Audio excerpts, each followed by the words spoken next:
الصلاۃ والسلام علیک یا رسول اللہ، الصلاۃ والسلام علیک یا حبیب اللہ وعلی آلک واصحابک یا نور اللہ صلی اللہ تعالی علیہ وسلم۔ حضرات محترم، نماز ہمارے اوپر 5 وقت کی فرض ہے، ہمیں اس کو ادا ہی کرنا پڑے گا۔ آقا علیہ الصلاۃ والسلام ارشاد فرماتے ہیں کہ جس نے جان پوچھ کر نماز چھوڑ دی اس کا دین میں کوئی حصہ نہیں۔ کتنے افسوس کی بات ہے، لیکن ہمیں افسوس نہیں ہوتا۔ نماز چھوڑ دیں گے بالکل افسوس نہیں ہوتا۔ اگر 100 کا نوٹ گر جائے تو پورا دن بیم کرے گا۔ موبائل کے اندر سے کچھ چیز ڈیلیٹ ہو جائے بہت افسوس کرے گا۔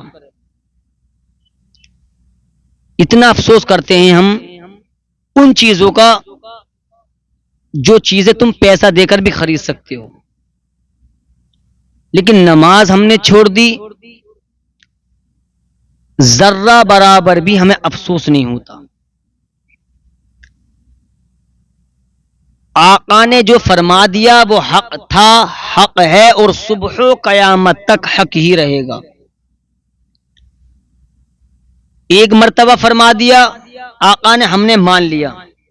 آقا نے فرما دیا کہ جس نے جان پوچھ کر نماز چھوڑ دی اس کا دین سے کوئی تعلق نہیں، اس کا دین میں کوئی حصہ نہیں، ہم نے مان لیا۔ اس لیے کہ پوری دنیا جھوٹی ہو سکتی ہے لیکن عبداللہ کا بیٹا جھوٹا نہیں ہو سکتا۔ پوری دنیا جھوٹی ہو سکتی ہے لیکن آمینہ کا لال جھوٹا نہیں ہو سکتا۔ پوری دنیا جھوٹی ہو سکتی ہے لیکن حسنین کریمین کے نانا جھوٹے نہیں ہو سکتے۔ پوری دنیا جھوٹی ہو سکتی ہے لیکن سیدہ فاطمۃ الزہرا رضی اللہ تعالی عنہا کے بابا جھوٹے نہیں ہو سکتے۔ آقا فرماتے ہیں الصلاۃ معراج المؤمنین، نماز مومن کی معراج ہے تو معراج ہے۔ آقا فرماتے ہیں نماز میری آنکھوں کی ٹھنڈک ہے تو ٹھنڈک ہے۔ آقا فرماتے ہیں نماز دین کا ستون ہے تو ستون ہے۔ ہم نے مان لیا، لیکن ہماری قوم درگاہوں پر بہت بھاگ رہی ہے، درگاہوں پر، اور اتنے عرس ہو رہے ہیں، اتنے عرس ہو رہے ہیں۔ عرس سے ہمیں کیا حاصل ہوتا ہے؟ عرس میں ہمیں کیا ملتا ہے؟ آج ہم چادروں پر چادریں چڑھانے تیار ہیں، مزارات کے تمام چکر لگانے تیار ہیں، لیکن آج ہم نماز پڑھنے تیار نہیں۔ میدان محشر میں سب سے پہلے سوال نماز کا ہوگا۔ آقا فرماتے ہیں سب سے پہلے سوال نماز کا ہوگا۔ تو جس چیز کا ہم سے سوال ہوگا ہم اس کی تیاری کیوں نہیں کرتے؟ کہ کبھی تم نے کسی کالج میں سنا ہے کہ کسی نے انگلش کا پیپر یاد کیا ہو، جب وہ اسکول پہنچا ہو تو اس کے ہاتھ میں اردو کا تھما دیا گیا ہو؟ نہیں، انگلش کا یاد کر کے گیا ہے بچہ تو اسی کا امتحان ہوگا انگلش کا۔ جب ہمیں یہ معلوم ہے، ہمیں یہ پتا ہے، حدیثیں بتا رہی ہیں، آقا فرما رہے ہیں کہ سب سے پہلے میدان محشر میں نماز کا سوال ہوگا، تو آج ہم کیوں تیاری کرنے تیار نہیں ہیں؟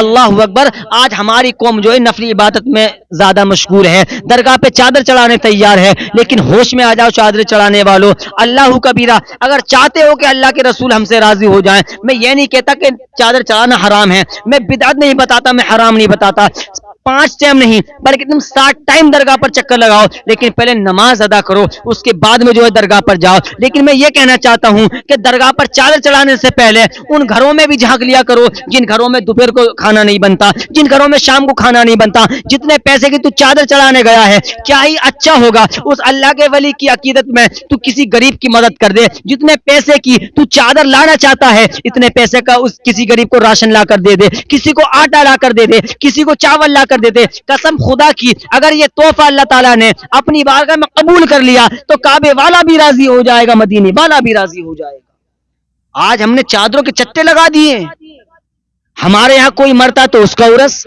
جو مرے اس کا عرس، ہم نے کھیل بنا رکھا ہے، ہم نے تماشا بنا رکھا ہے شریعت کو۔ اگر حساب کتاب لگایا جائے نا، روزانہ 365 عرس ہو رہے ہیں ہمارے ہندوستان کے اندر۔ میں عرس کو برا نہیں کہہ رہا ہوں، جو آرام گاہ میں، جو درگاہ کے اندر آرام کر رہے ہیں اللہ کے دوست، اللہ کے ولی، انہوں نے اللہ تعالیٰ کی عبادت میں وہ مشغول رہا کرتے تھے، اللہ تعالیٰ سے ڈرا کرتے تھے. آج ہم چادر چڑھانے پہنچ گئے، آج ہم مزارات کے چکر لگانے تیار ہیں. یاد رکھیں، ہوش میں آ جاؤ پیارے مسلمانوں، ہوش کے ناخن لو. اگر آج ہم ہوش میں نہیں آئے تو ہمارے بچے کبھی نمازی نہیں بنیں گے.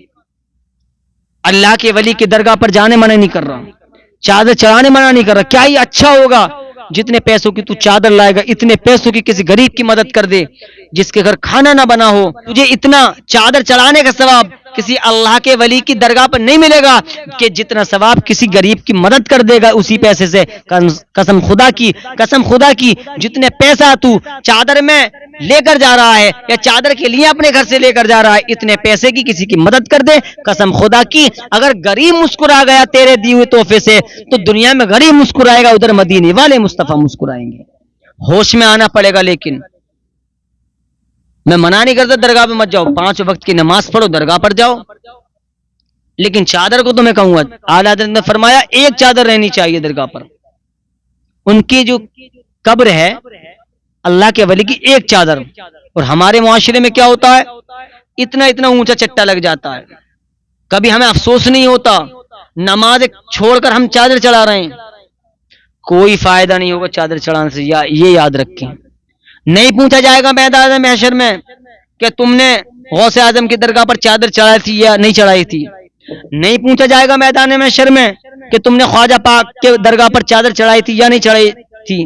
نہیں پوچھا جائے گا میدان محشر میں کہ تم نے مخدوم اشرف جہانگیر سمنانی رضی اللہ تعالیٰ عنہ کی درگاہ پر چادر چڑھائی تھی یا نہیں چڑھائی تھی. نہیں پوچھا جائے گا میدان محشر میں کہ تم نے اعلیٰ حضرت کی درگاہ پر چادر چڑھائی تھی یا نہیں چڑھائی تھی. آقا کا فرمان ذہن کی کھڑکیوں میں یاد رکھیں، اگر سوال ہوگا تو میدان محشر میں سب سے پہلے نماز کا سوال ہوگا. اس لیے نماز کی پابندی کریں. ان درگاہ پہ جانے سے بہتر یہ ہے کہ نماز کی پابندی کریں، نماز پڑھ کر جائیں اور بہتر ہے. خالی نماز چھوڑ کر جا رہے ہو تو یہ بیکار ہے، بالکل بیکار ہے. اللہ کا ولی بھی تم سے راضی نہیں ہوگا. تم صبح سے لے کے شام تک اللہ کے ولی کے قریب بیٹھے رہو، کوئی فائدہ نہیں ہوگا. اللہ کا ولی تم سے راضی نہیں ہوگا. اس لیے نمازوں کی پابندی کریں. نفلی عبادت کو چھوڑ دیں، چاہیں نفلی عبادت ایکسٹرا میں لے لیں، نماز سے فارغ ہو جائیں تب لے لیں نفلی عبادت. لیکن فرض نمازوں کی پابندی کریں. خالی چادر چلانے سے کچھ نہیں ہوگا، خالی درگاہ پہ چکر لگانے سے کچھ نہیں ہوگا. اللہ تعالی ہم سب کو اس پر عمل کرنے کی توفیق عطا فرمائے.